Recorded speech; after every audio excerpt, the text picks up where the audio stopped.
Hey guys, number one Marmaduke fan here with a Vizbig edition. I haven't had one of these fall apart on me yet. I've seen photos online of people who have like the glue snap off on these. I'm not having that problem. Is it just that I have these delicate feminine hands and I'm just so gently stroking the pages? I don't know, but it's Vagabond Volume 2. It's really, really good.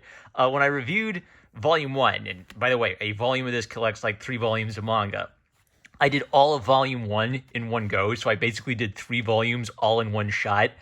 And this is a really dense manga with a lot of great stuff to chew on. It's not like, oh boy, he sword fighted and he wanted to sword fight. Like every chapter has some good stuff to talk about. So I'm just going to review the first volume this time to see if I don't go too fast. And in fact, because I went so fast last time, we have to go back in time to talk about something that I forgot to talk about in previous volumes that gets developed more here. So one of the things I kind of glossed over was the relationship between Denshichiro and Seijuro Yashioka. And you see how serious I am? I actually had to take notes to remember this stuff. So they are two brothers who together run the Yashioka school and kind of fulfill their father's legacy that way before Miyamoto Musashi shows up to challenge them and kick everybody's ass in the school. The reason I want to talk about this more is that now some of the relationships in this volume are building off and contrasting with the relationship from the previous volume. So let's flip through. So last time where we left off, Miyamoto Musashi challenged the school. He's clearly not good enough to take on Seijuro yet. Like Seijuro seems to be like some genius level quick draw, but Miyamoto Musashi is unabashed. He still wants to beat everyone in the school and then face Seijuro. But first, he has to handle Denshichiro. And this introduces one of the key big themes that is kind of like throughout this manga, and it's one of the most like human and resonant themes, which is genius versus effort. Or you could say it's talent versus hard work. And I have a bit of a nuanced take on this. I think it's become popular for artists especially to say there's no such thing as talent, because sometimes they hear people say you're talented, and what they take that to mean is gosh, I wish I was talented like you, then I could draw without doing any hard work at all. And actually, no, you always have to work hard to learn these skills and develop these skills. So people tend to see talent as something that's opposed to hard work, and I don't see it that way. I think talent is it could be a couple different things. It could either be just like a natural inclination to do things. So if a kid just plays music all day long and loves playing music, we say that the kid is talented in music. If a kid draws all day long, we say the kid is talented at drawing. If a kid sword fights with sticks all day long, we say they're talented at sword fighting. It doesn't necessarily have anything to do with how good they are. It's just that they naturally, when given a choice to do anything, they choose to do that thing. The second thing I think talent covers is how easy does something come to you, where you might have the experience where you practice piano 12 hours a day and some kid practices piano 4 hours a day, and that kid plays piano 10 times better than you ever will. And that's a struggle for a lot of the people. Why am I working so hard and I'm not measuring up to this talented kid? Should I give up? And I think this is actually you can't just dismiss talent. You have to wrestle with this dilemma. And this is a really good story because it kind of addresses this dilemma directly. Seijuro seems to be a really talented kind of femboy swordsman. He's always chasing around the ladies. He has like this incredible technique nobody can follow. But he doesn't seem to take too seriously his father's legacy. He doesn't care that much about the reputation of the school. It's basically just a job to him that he's good at, but he doesn't have a real passion or commitment to the samurai way. Denshichiro works hard to be a swordsman, and he's sort of lived all his life around this talented genius swordsman that he literally can't beat. And one of the nice things about swordsmanship is, unlike music or art, where you could have like subjective taste this way or subjective taste that way, in sword fighting, there is an objective way of measuring whether you're good or not, and that's whether you end up dead or crippled after the sword fight. Now, one of the neat things is, although Denshichiro doesn't seem to be in Seijiro's class, he actually seems to be respected more by the students of the school. One of the students actually says, "Please let me fight this man for you. You are the future of this school, Denshichiro." But Denshichiro insists, "No, I am the my older brother isn't here to defend the school. That means the duty falls to me to face this guy. So they have their epic face-off, and then Matahachi, the idiot, gets drunk and burns down the temple before the school before they have a chance to finish their fight. So it's kind of neat. Like, it leaves us off with like a question of who would beat who. They're both going to go train and get stronger and face each other again. So the reason I wanted to talk about Denshichiro and Seijiro is their relationship is starting to be paralleled between Matahachi and Miyamoto Musashi. They were childhood friends. They went to war together. A few years ago, Matahachi fought side by side with his pal Miyamoto, and now Matahachi feels like a simp and a loser and a drunk. Why is it that they seem to start at a similar place, and Miyamoto is going up and up and up, and Matahachi's life seems to be going down and down and down, lower and lower and lower? He's a really sad and pathetic character.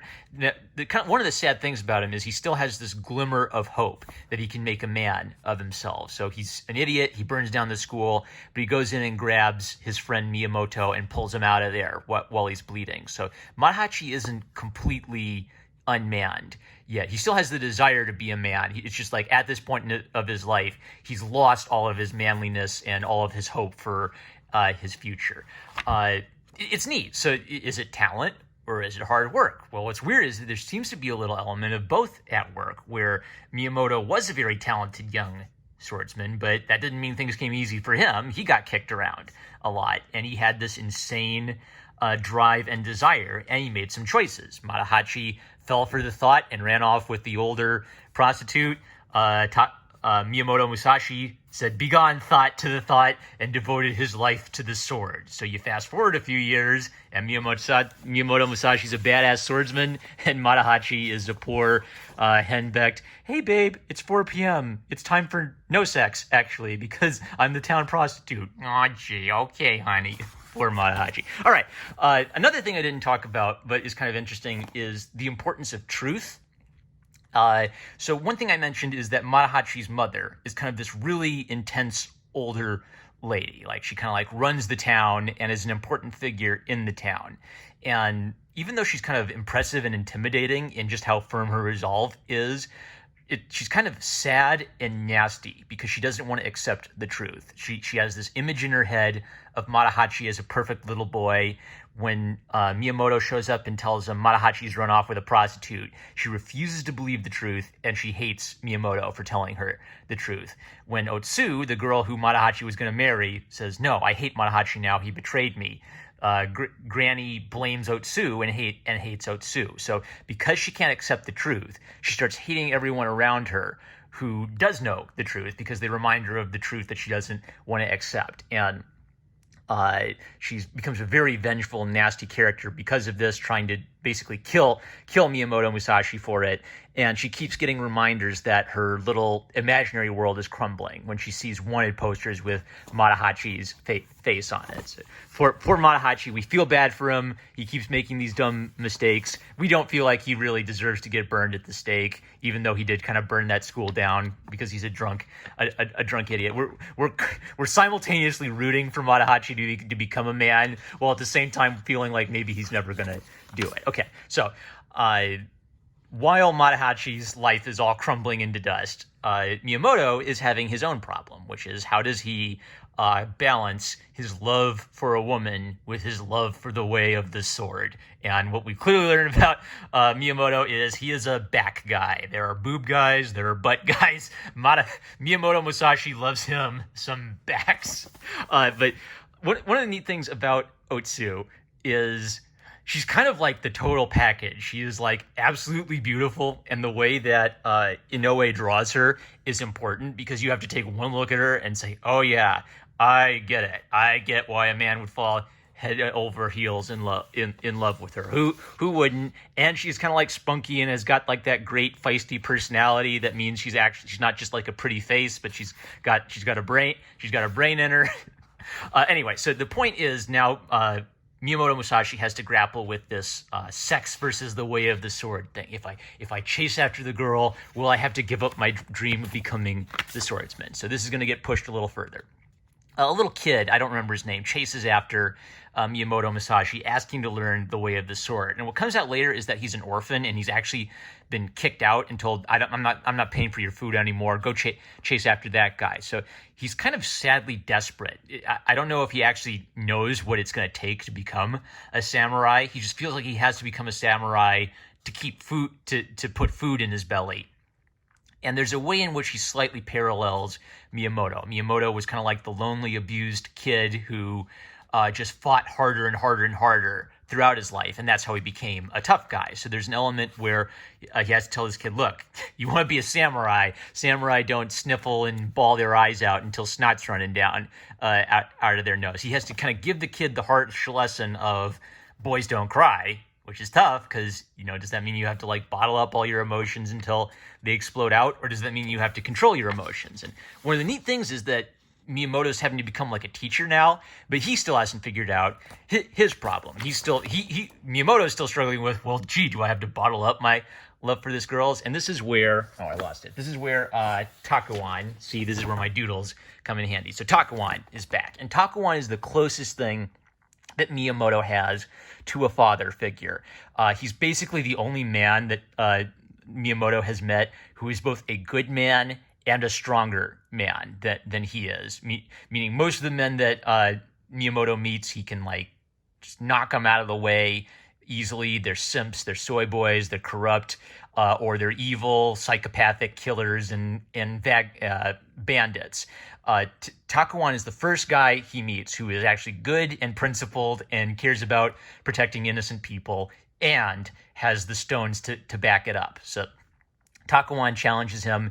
If I could beat you, someone will kill you long before you ever see Otsu again, because he wants to teach Miyamoto another important lesson. And for Miyamoto, he's like, look, I don't fight people for fun. I could kill you with this stick. So don't challenge me to a friendly fight unless you are literally ready to die. And so Takuwan's brilliant plan is he just says, Otsu, Otsu, and then he slams him. Did I mark it? He slams him over the head at the last minute. There we go. Yeah, so all he had to do is say Otsu's name. He distracted Miyamoto, and he just has a laugh at his expense. Lucky for you, that stick was so rotten. So what Takuwan is doing is he's saying it doesn't matter whether you suppress your feelings for Otsu or not. You feel that way, you already are distracted. You think if you go and tell her you love her, that's going to be a distraction to your swordsmanship. You already are distracted. So he gives him kind of like this strange advice.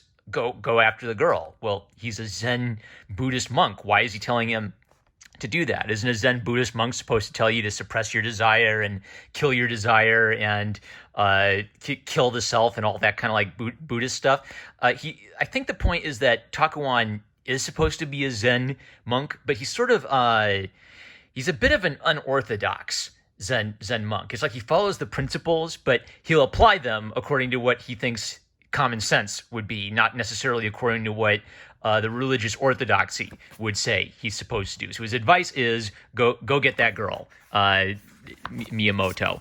There's also a neat discussion about the self. And I think this is one of the things that comes across again and again. It's one of the reasons I love samurai stories, is a lot of them have to do with sword fighting being a representation of your inner turmoil or your inner self. Musashi, you are the man who drives himself to all manner of extremes in pursuit of the way of the sword. You are also the man of dreams of Otsu, who dreams of Otsu and agonizes himself over it, and the man who pulls pranks on me. That is also Musashi. All those men are aspects of yourself. They're all a part of you. Be aware of yourself and accept yourself as you are. That is where your training should begin. So, basically, Tetsuwan is saying, no, you can't just like take a part of yourself and suppress it to become a better swordsman. You have to know thyself. The first principle of philosophy is know thyself, and then you can actually start to progress from that point. What I'm kind of connecting here is the idea of the samurai's sword as his soul. So you take care of your sword like you take care of your soul. There's a really interesting episode of Teenage Mutant Ninja Turtles where Leonardo actually quotes Musashi, and he says the sword is his soul. And Splinter censures him for that because Leonardo's misunderstanding the rule. Leonardo thinks the rule is the sword is the soul, therefore the most important thing about a warrior is his weapon. If you want to be the best warrior, get the best weapon and you'll be the best warrior. And Splinter corrects him and says, no, that's not the right way of thinking about it. This didn't come across in the episode, but what happened is Leonardo, I think, misunderstood what the sword is the warrior's soul is supposed to mean. It doesn't mean that the sword is the most important thing about a warrior. The point is that your weapon, your fighting, represents or in a way is you, your focus, your practice, your work ethic. Everything about you comes across in that battle of the blade. So if you want to be a good warrior, fix yourself before you can become a good warrior. That's my take on what the kind of like Bushido sword of the soul idea should be if properly applied. You know, maybe that's not what it is supposed to be historically. I'm not a history nerd on Bushido. I'm kind of like an anime nerd on Bushido. But for a good story, that's what makes a good story is the character figures out what's wrong with them.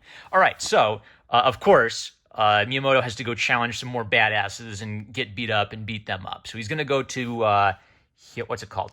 Hozo Temple, where they have a legendary spear technique. And another guy, Gion Toji, shows up at the temple expecting that, well, there are strong guys here, so Miyamoto Musashi is going to show up sooner or later, and I can get revenge on him for burning down my school. So what's kind of neat is some of the secondary characters from previous chapters are showing up again. So this guy kind of just showed up. He was like a tough guy at the school, but Miyamoto never got a chance to fight him, so he didn't make much of an impression on me.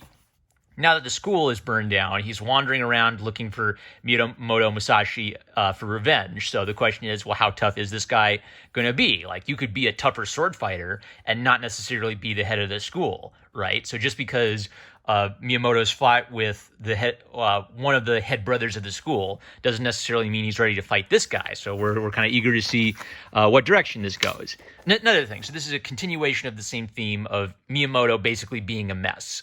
He sees this old man. He has like a flash in his mind where the old man might attack him, and so he gets really tense. And the old man senses that and says, that wasn't me thinking about, I wasn't thinking about attacking you. You were thinking about attacking me, and you projected that onto me because you're so violent. You assume everyone else in the world must be a really violent, raging animal. You're so nervous. It's like I could just like yell at you, and then you'll freak out because you're like an animal in a cage. So Miyamoto gets one last reminder of how messed up he is before he goes to the temple. I marked this scene because it's another cool example of Inoue just doing something really cool artistically, normally like this incredibly controlled, tight line work and beautiful cross-hatching. And then in this night scene, really loose brushwork and lots of solid blacks. So you can tell it's supposed to be nighttime because everything is so dark and everything feels like it's moving without a lot of contour lines and just a few little white highlights to make things pop. It's really rad. And the number one principle is when Inoue does something experimental with art, he makes sure there's a reason why he's doing it so you can kind of interpret it. So it's nighttime, now we'll do something cool and experimental with the brushes. If you just had like one panel like this for no reason, it'd be weird and it would stick out. But here it just reads, it is artistically cool, but it just reads naturally. Nighttime, back to daytime. See how clean that is? What a great artist. Okay, that was my last thought on what's technically volume 4 in Vagabond. So next time we will continue through the Viz Big Volume 2 with Volume 5 of Vagabond. I'm no more Marmaduke fan. I love you guys, and I'll catch you later.